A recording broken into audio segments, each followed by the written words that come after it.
Accuracy and precision class 11 के लिए ये वीडियो बनाया जा रहा है। आज इस वीडियो में हम लोग एक्यूरेसी और प्रिसिशन के अंतर को समझेंगे। सबसे पहले जान लेते हैं कि एक्यूरेसी क्या है। The extent of closeness of the measured value of a quantity by an instrument to its true value. मतलब अगर कोई इंस्ट्रूमेंट है, कोई भी यंत्र, इंस्ट्रूमेंट का मतलब कोई भी एक device which assists your senses for measuring physical quantities. मान लेते हैं हम लोग किसी चीज़ की लंबाई अपने हाथों से भी माप सकते हैं, उंगलियों से भी माप सकते हैं और स्केल से भी माप सकते हैं। तो स्केल एक यंत्र हो गया, वो एक इंस्ट्रूमेंट है जो हमारे सेंसेस को, हमारे ज्ञानेंद्रियों को हेल्प करता है किसी भौतिक राशि को मापने के लिए, फिजिकल क्वांटिटी को मापने के लिए।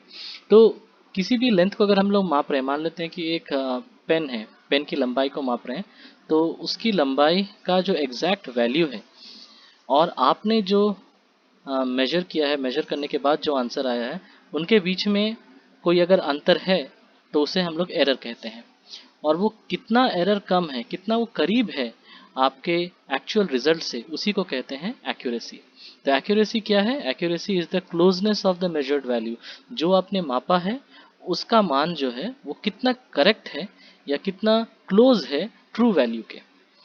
ये किस किस चीज़ पे निर्भर करता है? सबसे पहले ये निर्भर करता है लीस्ट काउंट पर। तो लीस्ट काउंट क्या है? जिस स्केल से आप माप रहे हैं उसका मिनिमम मेजरेबल डिस्टेंस, मतलब वो जो सबसे कम दूरी माप सकता है, the minimum amount that a instrument can measure. अगर हम लोग इस तरह के मिलीमीटर स्केल से मापेंगे तो जितना एक्यूरेट होगा उससे ज़्यादा एक्यूरेट होगा अगर इस तरह के हम लोग स्लाइड कैलिपर या वर्नियर कैलिपर इंस्ट्रूमेंट से मापें। ये इंस्ट्रूमेंट आपके क्लास 11 के प्रैक्टिकल में भी पढ़ाया जाएगा, जहां आप देखेंगे कि लीस्ट काउंट इसका है 0.1 मिलीमीटर, मतलब आप एक मिलीमीटर का 10वां भाग भी माप सकते हैं। और इससे भी एक्यूरेट है स्क्रू गेज।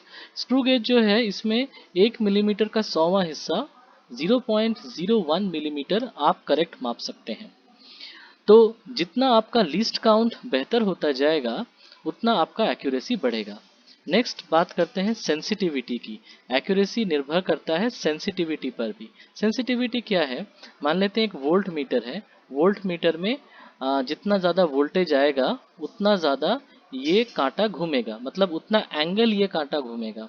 तो प्रति यूनिट, सिंगल यूनिट वोल्टेज के लिए जितना एंगल घूम रहा है ये कांटा, उसी को कहते हैं सेंसिटिविटी। मतलब कितना ये संवेदनशील है, थोड़ा सा ही वोल्ट डालने पर ये कितना ज़्यादा घूम रहा है, उसको कहते हैं सेंसिटिविटी। ज़्यादा सेंसिटिविटी मतलब ज़्यादा एक्यूरेसी। फिर बात करते हैं क्विक रिस्पॉन्स एबिलिटी की। क्विक रिस्पॉन्स एबिलिटी क्या है? देखो, ये एक पुराना थर्मोमीटर है जो हमेशा से हम लोग बचपन से यूज़ करते आए हैं। इस थर्मोमीटर में क्विक रिस्पॉन्सिबिलिटी नहीं है, मतलब ये जल्दी आंसर नहीं देगा। आपको थर्मोमीटर 2 से 3 मिनट तक लगा के रखना होगा, उसके बाद आपको आंसर मिलेगा। लेकिन जो मॉडर्न ज़माने के थर्मोमीटर्स हैं, जैसे ये आपका थर्मल गन है, कोरोना वायरस के टाइम पे बहुत इंपॉर्टेंट, तो इससे आप 1 सेकंड में ही अपना टेम्परेचर जान सकते हैं। तो एक्यूरेसी निर्भर करता है लीस्ट काउंट पर, सेंसिटिविटी पर और क्विक रिस्पॉन्स एबिलिटी पर।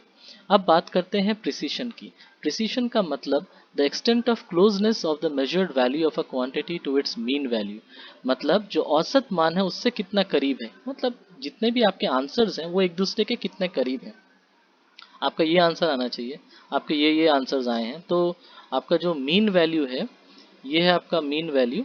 तो इस मीन वैल्यू के कितने करीब हैं आपके बाकी सब आंसर्स, जिसको कहते हैं precision. So since mean value need not be the true value, mean value तो ज़रूरी नहीं कि ट्रू वैल्यू होगा। मीन वैल्यू देखिए आप, ट्रू वैल्यू से बहुत दूर है, तो ये ज़रूरी नहीं है कि ये बहुत एक्यूरेट होगा। तो जो इंस्ट्रूमेंट एक्यूरेट हैं वो प्रिसाइज होंगे, ऐसी कोई बात नहीं है। यहाँ पे देखो, precision depends on random errors which can not be completely eliminated. Errors के बारे में हम लोग एक और वीडियो में पहले पढ़ चुके हैं, अगर आपको याद नहीं तो आप फिर से एक बार वो वीडियो देख लेंगे। वहाँ पे आपको बताया गया था कि एरर्स बहुत तरह के होते हैं, उसमें रैंडम एरर्स के बारे में बताया गया था, जिसको हम लोग कुछ नहीं कर सकते हैं, वो रहेगा, उसको आप हटा नहीं सकते हैं। तो हम लोग ये कह सकते हैं कि measurements can never be made with absolute precision. हम लोग कभी भी एकदम प्रिसाइज इंस्ट्रूमेंट बना नहीं सकते, उसमें एरर्स ऐसे रहेंगे ही। नेक्स्ट बात करते हैं कि इनका डिफरेंस क्या है, और एग्जाम में यही ज़्यादा आता है और एक चार्ट के रूप में दिखाया जा रहा है। सबसे पहला डिफरेंस है, एक्यूरेसी क्या दर्शाता है? It indicates the closeness of the measured value with its true value. आप इसको देखिए, ये देखिए आप, यहाँ पे फिर मैं आपको दिखा रहा हूँ, ये ज़्यादा एक्यूरेट है, ये ज़्यादा प्रिसाइज है। ज़्यादा एक्यूरेट का मतलब जो आपके आंसर्स हैं वो एक्यूरेट ट्रू वैल्यू के करीब है, ठीक है। तो अगर कोई ये आपका टारगेट है, अगर कोई राइफल रेंज में शूट करने गया है, तो अगर ऐसे गोलियां चली हैं तो आप कह सकते हैं कि ये ज़्यादा एक्यूरेट है, क्योंकि ये जो आंसर्स हैं वो जो एकदम टारगेट है उसके बहुत करीब है।